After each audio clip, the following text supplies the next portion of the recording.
Almost every parent that we work with or every group we get to talk to, we hear the question, what are the consequences? All of us are wanting to know what the consequences are to use to effectively get our kids to do stuff, right? To motivate them to do things differently. So in today's episode, we're tackling something many parents have just expressed confusion about. Because if consequences actually worked the way we've been told, many of us wouldn't feel or still be so stuck in the same power struggles that we have with our kids. And so today we want to tackle the subject of consequences. We're going to make this a part one. And in part two, we're going to really break down the mistakes that we see parents making on a regular basis when it comes to consequences. So we want to make sure that we do a deep dive into what consequences are, what different types of consequences that parents tend to implement, ways in which they could be helpful, ways in which they could be hurtful. And I think this would be really, really helpful just to increase the conversation on this topic instead of just making it so one note, right? It is a nuanced topic, and I think you're going to really enjoy understanding and seeing it in a more multifaceted way. So if you haven't already, please take a moment to pause, rate, review the podcast, check us out on Instagram, Facebook, TikTok, other places that we're going to be delving into this conversation more through our social media and kind of just having a deeper conversation.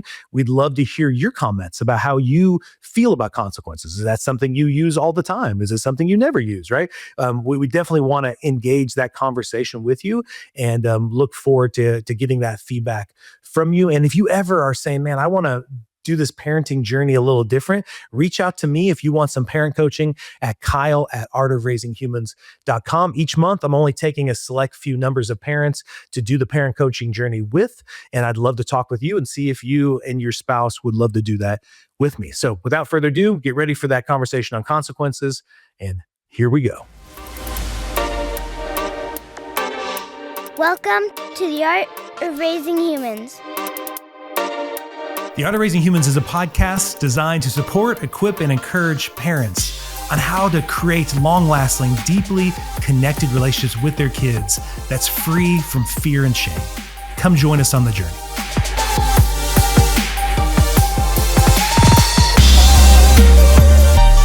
Hello and welcome to The Art of Raising Humans. I'm Kyle.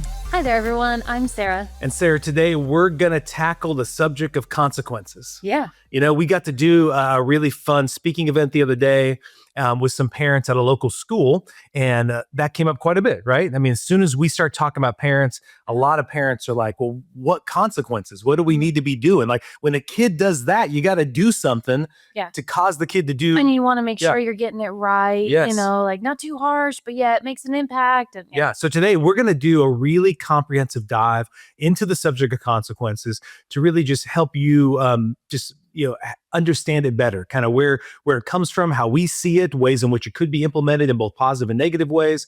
But I wanted to tell you, we got some exciting news coming up on April 13th. Tina Payne Bryson's coming to Tulsa for sure. So I know in previous episodes we've talked about she was going to come in January. It's been in the works. It's been in the works. We finally got that finalized, and there is definitely going to be an evening parenting event going on over at Riverfield. So if you're local, definitely keep watching our Instagram and our Facebook and those kind of feeds where we'll put information on there. But we would love to see you there. So if you're a listener to this podcast and you want to hang out with Tina Payne Bryson, she's going to be fantastic. We just got to hang out with her in San Diego for the Whole Brain Child 2.0 conference that we went to. And we've got so much down the pipe that we're going to share with you that Dr. Dan Siegel and Tina Payne Bryson shared with us at that conference. But April 13th, definitely mark your calendar for that. And also check us out on YouTube. Today we're looking sharp, right? I mean, we were dressed in black, and now I got a colored shirt. But if you are checking out video, I'm a YouTube guy. I love to watch YouTube. So if you want to watch this podcast, we're there on YouTube. So check us out over there. Okay. So without further ado, let's dive into this. So what we want to do today is we really want to break down. In our culture, there's this kind of vernacular that's used quite a bit when it comes to consequences. It became really popular with the Love and Logic, book and that kind of parenting stream. And they would use the terms natural and logical consequences. So we're going to talk about those, but we actually want to talk about what actually helps teach kids responsibility, right? Because what happens lots of times in the subject of consequence, it actually starts to backfire in helping our kids become responsible. But we're also going to talk about how to use consequences in a way that will protect the connection and build real skills that will help them for the rest of their lives. Right? Does that sound like pretty good? Yeah, Okay. yeah. I think this is a really important topic because I think it comes up for every single parent.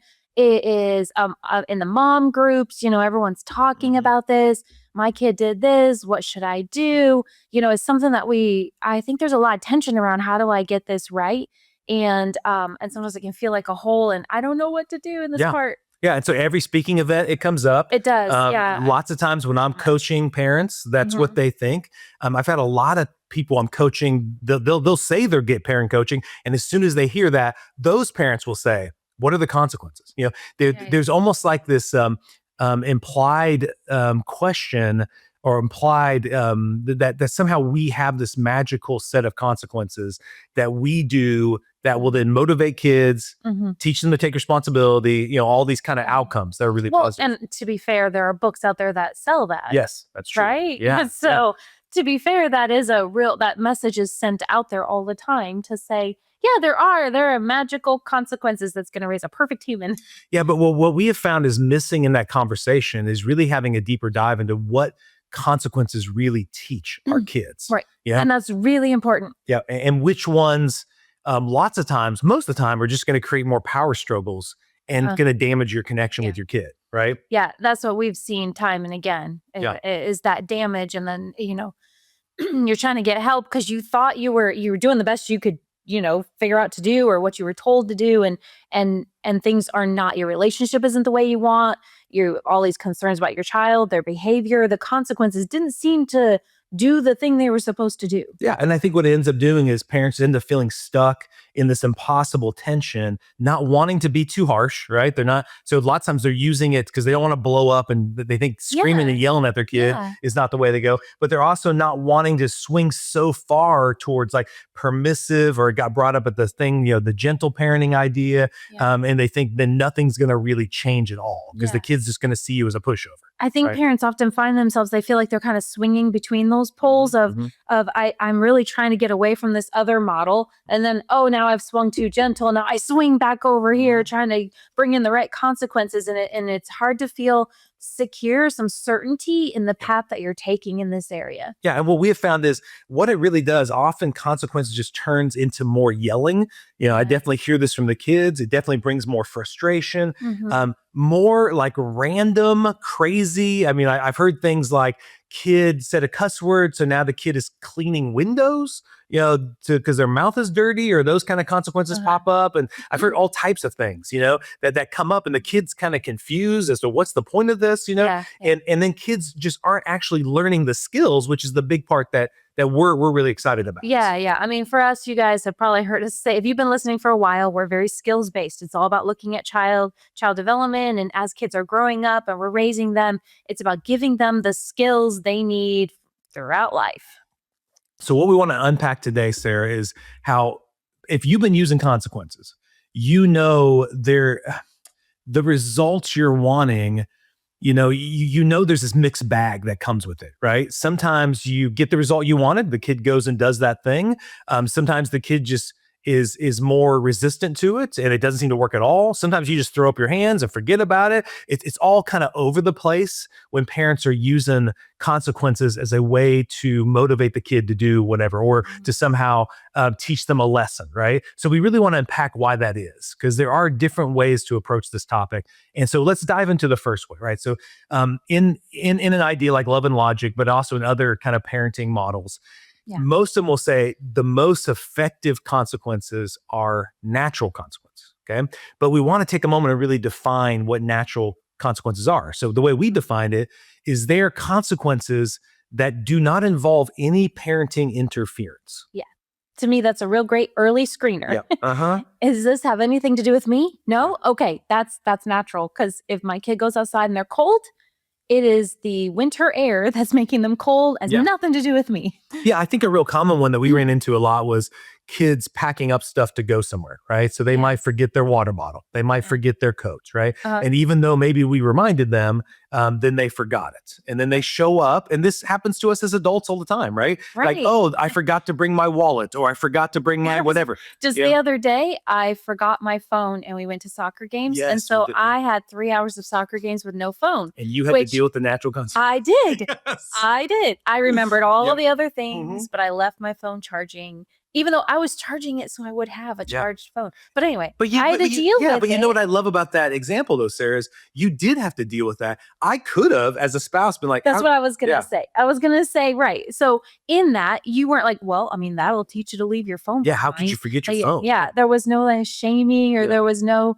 I mean, there was no, how careless can you be, or anything like that. I was like, oh, forgot your phone. Yeah, it's going to be inconvenient. But I also didn't try to rescue you and go, okay, I know we drove 25 minutes to this game. Let me run all the way back to go get it. It was like, no, I just have to deal with it. It's 3 hours of not having my phone. That kind of stinks, but I can deal with it. And it's going to help you remember next time to bring your phone. Right. I don't know if that's where you're one, but natural consequences are amazing for that.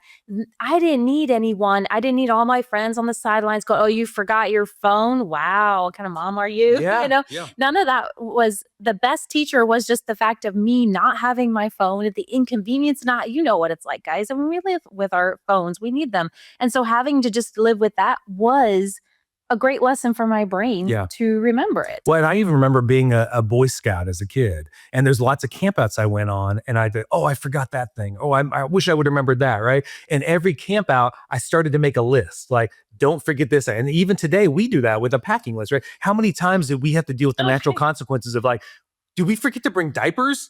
Did we forget to bring this? I did not forget diapers. No, hey, there was that one time we went on that vacation. I had to make that run, like a 25. Yes, we ran out. We didn't have enough. So, and those were natural consequences that we had to deal with. We currently have a little ice freezer pack in our friend's freezer because we left it. No, that's right. Yes.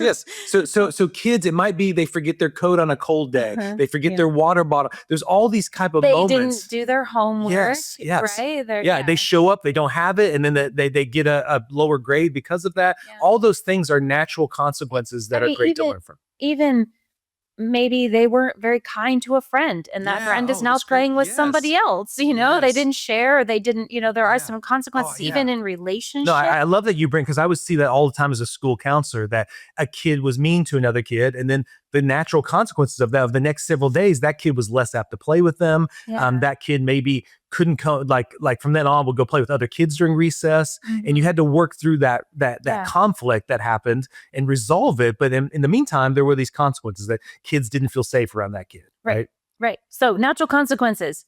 You're not involved as the parent. It's just what happens because of a decision you made. And I always love to say to parents that if you think about it, I don't think we often think this way. There's always a consequence. If I am kind to my friend, I have a consequence. That's a natural consequence. If I am hurtful to my friend, I have a consequence.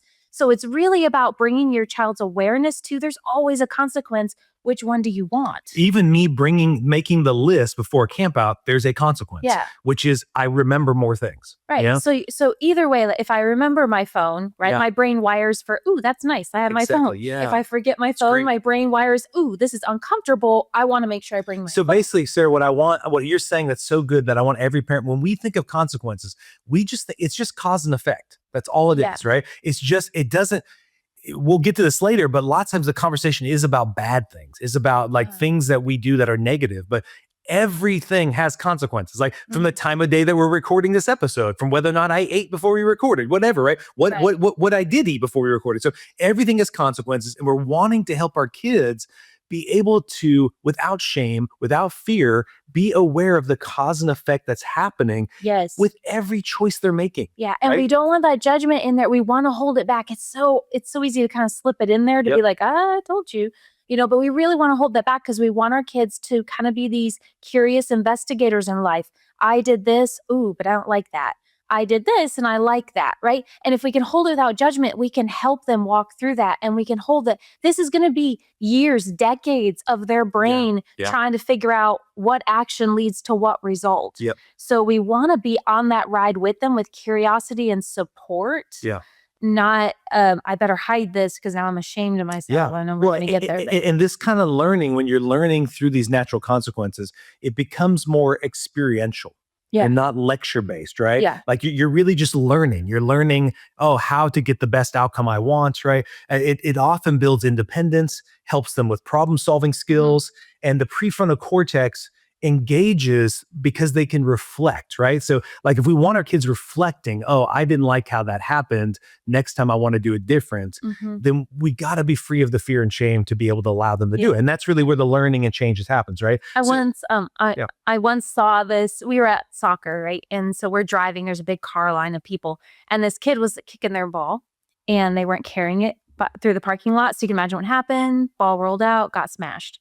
And the parent in that case was like, "Oh, your ball got smashed," and did a really great. The windows were down, the weather was nice, and he talked to this kid about, you didn't have control of your ball and the ball got smashed, and kind of and it was a really beautiful kind of natural consequence. Yeah. I have no idea what happened before. I don't know if the parent told him to watch the ball. Just the little brief snippet I saw was a consequence this child's brain, I'm sure, is going to remember. Yeah. I didn't take care of my ball. No, that happened to me with my soccer boy in the neighborhood. You let it go out, and the car almost hits it or does hit it, and then you learn from that, right? So the brain, just so it learns. All our brains learn through lived experience, not repeated warnings. Okay, so the best way to learn is through actually lived experience. Which is why, even though I've told you 100 times, I know that's why, because it's not through the warnings; it's through the experience. And so natural consequences work best when the child's brain can actually connect the dots. That's what you're wanting to do. You don't need to connect the dots for them necessarily. You can do it with them, but you don't need to do it for them. You want them to start creating the habit of learning, this added to that and added to that.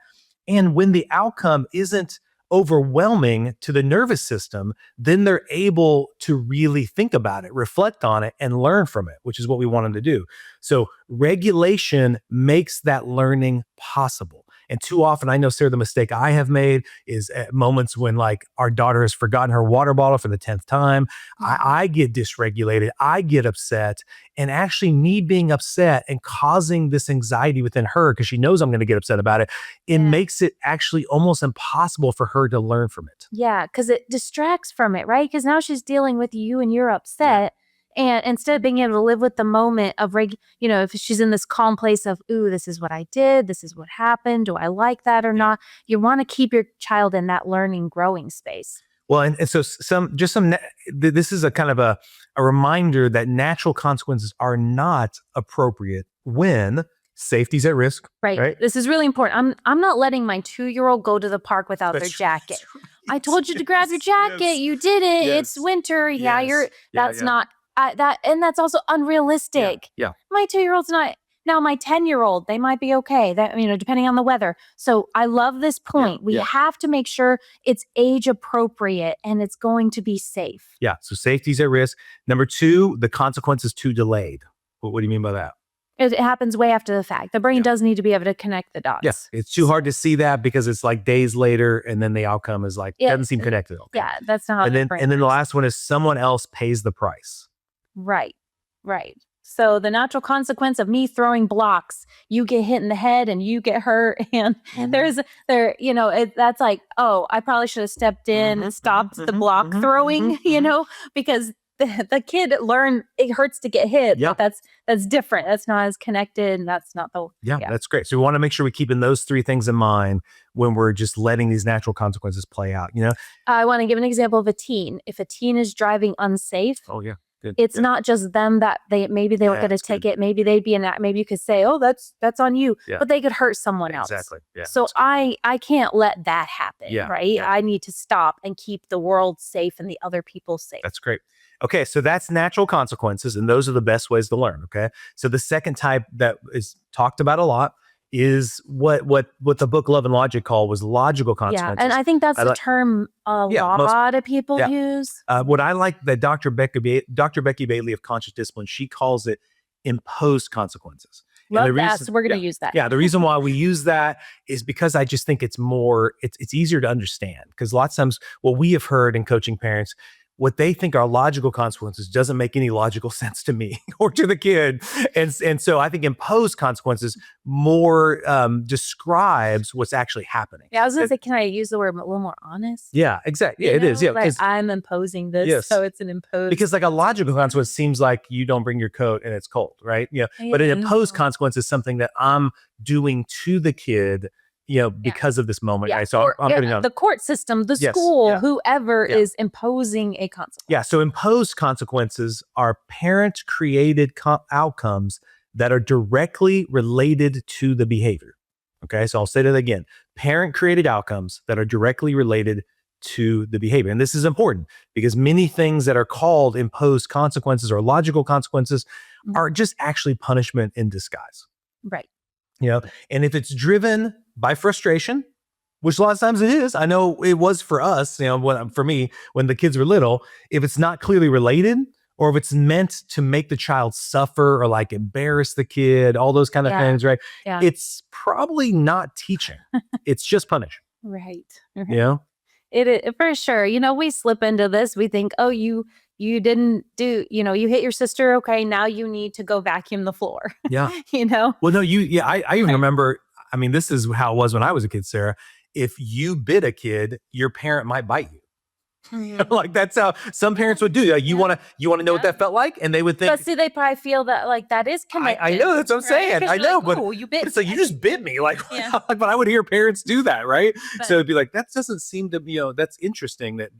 That seems more like a punishment. Like you bit me. You hurt me back. Because how's that? You hit the kid, I'm going to hit you. It's a really, really great way, to kind of check it. Is this punishment? Is this and it's important to sit and think about that, right? So a key distinction is natural consequences. Life does it. Like it just happens, imposed ones are the parent structuring the consequence, okay?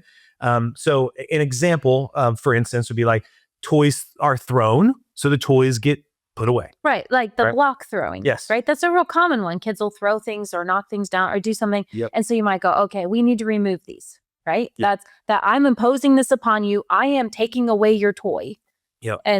But it is connected to this isn't safe. Well, and you gave the example of the kid not driving safely. So now maybe we just need to not drive for a while, right? Yeah. Until we can make sure we're driving safe. I'm going to send you to a defensive driving class. I'm going to, something like that. We're going to, for a while, you need to drive with me in the car. Yes. There would be all kinds of different ways to connect this of building a skill, and I need to make sure. I've even had kids who are doing, smoking pots or doing other, and the parents say, "Hey, we want a drug test weekly," right? And so that's kind of an imposed consequence of saying we want to make sure, yes, and to make sure you're staying off of it, and and a larger thing of building a skill and building safety and all those things. So imposed consequences are helpful only when, and this is important, so keep this in mind, they're only helpful when they are calm, predictable, and directly related to the skill you're building. Yeah. So once again, if I'm super dysregulated and I'm imposing a conflict while I'm screaming and yelling, or I'm shaming them, maybe I'm not yelling, I'm just shaming them, that distracts the brain from learning the lesson we need them to learn. So if I'm in that place, I'm bringing them to their limbic system or their brain stem, and that's not the place that learning happens. So I want to stay nice and calm. I want to connect it to this. I want them to be in their brain learning whatever it is they're needing to learn. Well, I think in you saying that, Sarah, the point of all of this is we eventually want to raise kids who take responsibility, right?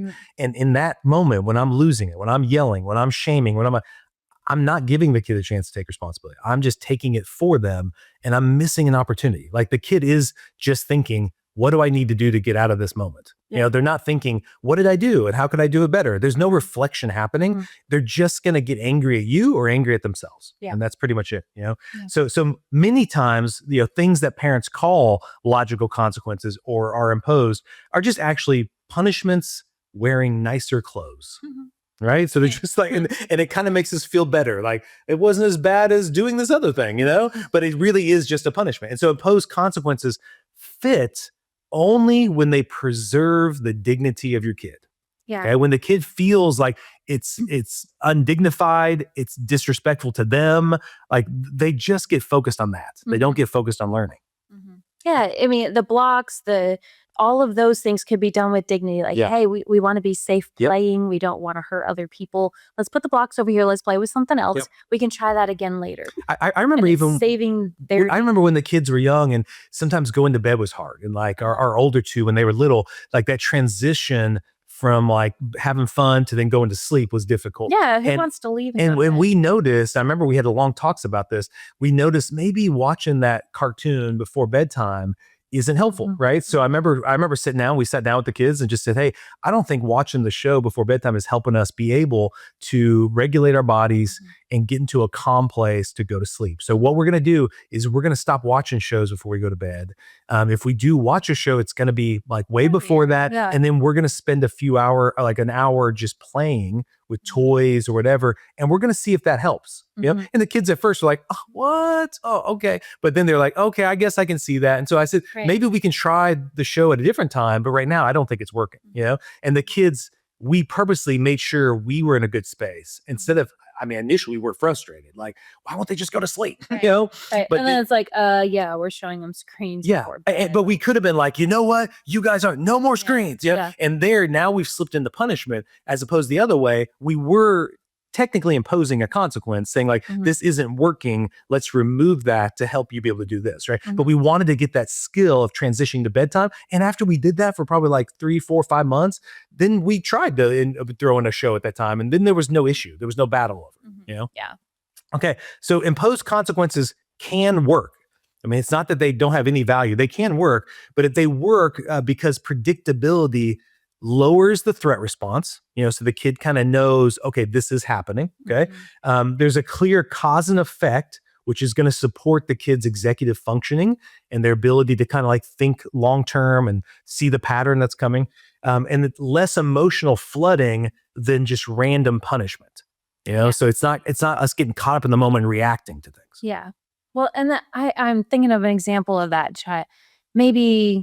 Maybe schoolwork, like, hey, here's the window for you to do your school. Oh, you played around and you didn't get it done. So now instead of we were going to go do this, now you need to do your school, right? So that would be where I'm kind of imposing that, right? But it is connected and it's without shaming and it, Well, and I love self-determination theory is a very fun theory. If you ever want to research it, it's really cool. But it's just basically the understanding of motivation and how we, feel like we can create our own lives and all that kind of stuff, right? We want our kids to feel self-determined. So imposed consequences tend to create fewer negative emotional reactions when delivered with sensitivity, with dignity. Okay. So that then the kid is able then to see that and go, okay, I want to create a different ending to that story. And then they can do something different, which is what you want. Okay. So when consequences do feel random, which I think a lot of times happens, kids will resist it. And that's where the power struggles will start to happen because they feel like they're random. They feel like you're just making them up in the moment out of anger. But when they feel they are respectful, they're, to use a lack of a better word, logical, kids can learn from it. And they're able to understand. They're able to see the dots you're connecting. And then they can start connecting their own. Okay. Kind of on the homework one, they might go, oh, you know what? Now I kind of wish I had done it earlier. And so the next time they might do it earlier. So then they have that free time later when whatever's going on. Yeah. And so with that in mind, I want to take a moment here. So now Sara and I have identified what the natural consequences are. We've also looked at the logical or imposed consequences. And in general, Sara and I don't use that language a lot. In general, if we're ever coaching parents, we don't use the word consequences because we firmly believe if we are connected with our kids, if we are using empathy, if we are being assertive, if we are constantly help setting boundaries with them, right? Doing all these other healthy things, typically this conversation just doesn't happen all that often. Yeah, right? That's the crazy part. We've been doing this a while now and time again, we just don't ever need to get there. Yeah.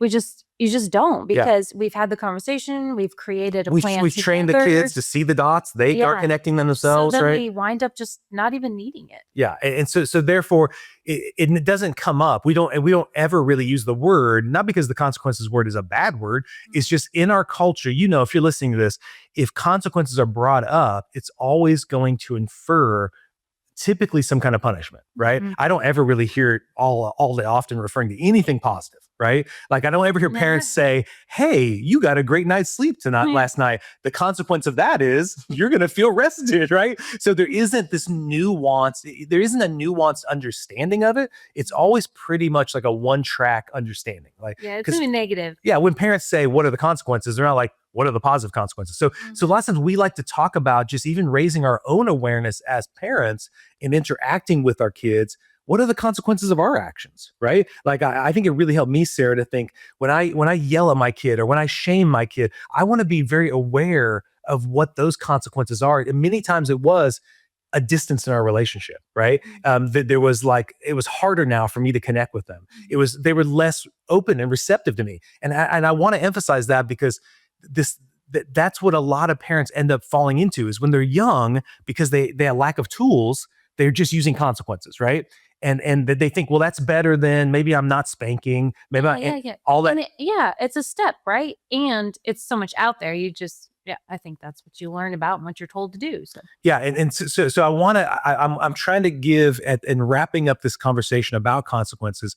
I'm trying to give a lead in to our next podcast that we're going to do, where we're going to specifically talk about the mistakes parents tend to make when it comes to implementing consequences. Okay, so it's really important to see that because there's a lot of outcomes that end up happening that we end up dealing with when we're talking to teenagers and helping teenagers that parents never predicted would happen.